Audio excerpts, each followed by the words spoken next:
Agora é oficial.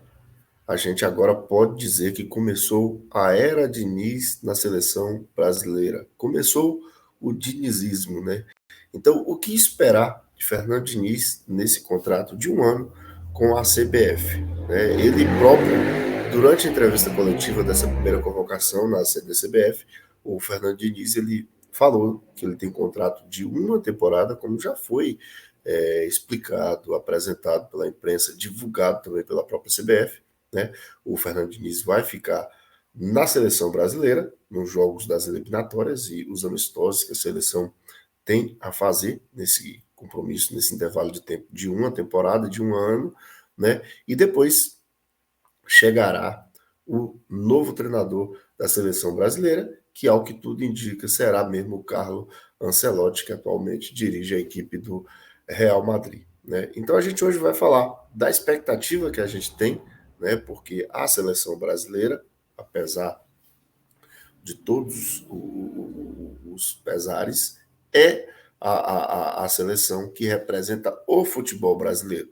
Né? Representa o país, mas também representa o futebol brasileiro. Então, a seleção brasileira, ela também é reflexo do nosso futebol. Então, a seleção brasileira é a junção do que a gente tem de melhor dos atletas que atuam no Brasil e que atuam no mundo afora. Então, o Fernando Diniz, né, nesta sexta-feira, dia 18 de agosto, ele faz história, né, ele convoca a sua primeira versão da seleção brasileira, que vai jogar já daqui a 20 dias, né, contra a Bolívia, no Brasil, e depois contra o Peru, né, no dia 12. Então, no mês que vem, daqui a aproximadamente 20 dias, o Brasil, né, treinado neste período por Fernando Diniz, entrará em campo. O que a gente pode esperar? A gente vai ver na seleção brasileira o DNA que o Diniz tem adotado nas suas equipes, desde o Dax, desde agora o Fluminense. Né? Então, o que a gente pode esperar com isso? E o que a gente achou da convocação, que a gente achou das escolhas? Eu vou colocar na tela, inclusive, aqui ó, a escolha do Diniz. Né? O Diniz trouxe para o gol o Alisson, do Liverpool, goleiro titular absoluto da seleção brasileira, o Ederson, goleiro do Manchester City. Eu acho que muito justa essa convocação. E o Bento, goleiro do Atlético Paranaense. Dessa vez, o Everton, goleiro que sempre tem sido chamado, né, para ser o terceiro goleiro da seleção, dessa vez ficou de fora. A gente não critica a convocação do Bento, mas a gente, de certa forma, pergunta da ausência do Everton. Não pela questão da qualidade do Bento, mas porque o Everton ele vem sendo um goleiro bem regular, então me parece aí nessa questão um pouco injusto, apesar de que o Diniz em coletiva ele fala que o Bento é uma forma de aproximá-lo, é uma forma dele começar aí tendo esta experiência, né? O Bento aos poucos, e o Bento vem fazendo aí já boas temporadas, né?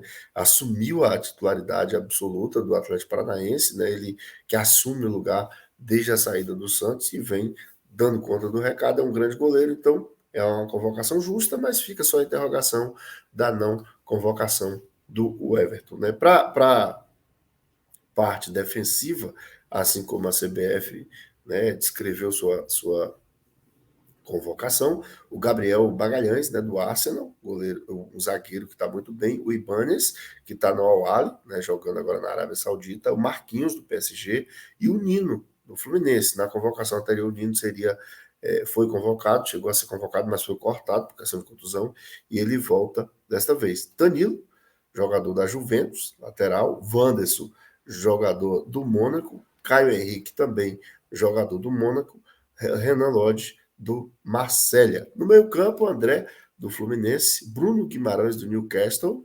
Casimiro, do Manchester United, Joelton, do Newcastle e o Rafael Veiga, do Palmeiras. Né? A ausência do Lucas Paquetá foi também falado, foi comentada, foi justificada pelo Diniz. Para quem não sabe, para quem ainda não acompanhou, o Paquetá foi citado nesta sexta-feira, né, por suposta participação em apostas, né, ele que é jogador de futebol envolvido aí possivelmente, né, a suspeita, né, há indícios, pelo menos pelo que foi veiculado na imprensa da Inglaterra. Então, o Paquetá, nesse momento, ele foi retirado da convocação. O Fernando Diniz falou, bancou que o atleta estaria na convocação, mas que vai dar tempo ao atleta para que ele justifique, ou então apresente aí os argumentos da sua defesa com tranquilidade para essas acusações, né, que ocorreu lá na Inglaterra.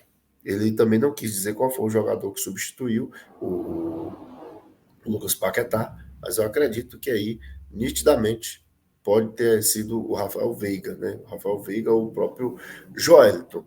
Os atacantes, o Anthony, do Manchester United, o Gabriel Martinelli, do Arsenal, o Matheus Cunha, do Wolverhampton, o Neymar Júnior, do Al Hilal, Richarlison, do Tottenham, Rodrigo, do Real Madrid e Vini Júnior, do Real Madrid.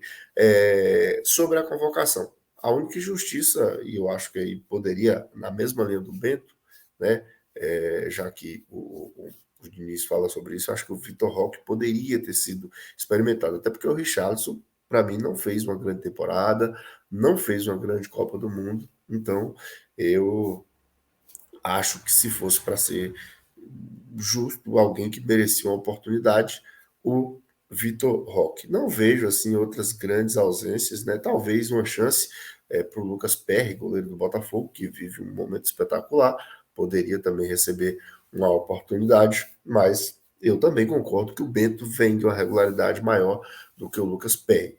Mas outra ausência que, na minha opinião, até porque o Richardson não está tão bem, né? O Richardson não vem de de boa temporada, né? Então o Vitor Roque, para mim, nesse momento, pede passagem, nesse momento o Vitor Roque mereceu a oportunidade, né? Dessa vez a gente não teve a convocação, por exemplo, do Pedro, e de fato o Pedro está numa fase ruim, então é uma lista que a gente não tem o que questionar.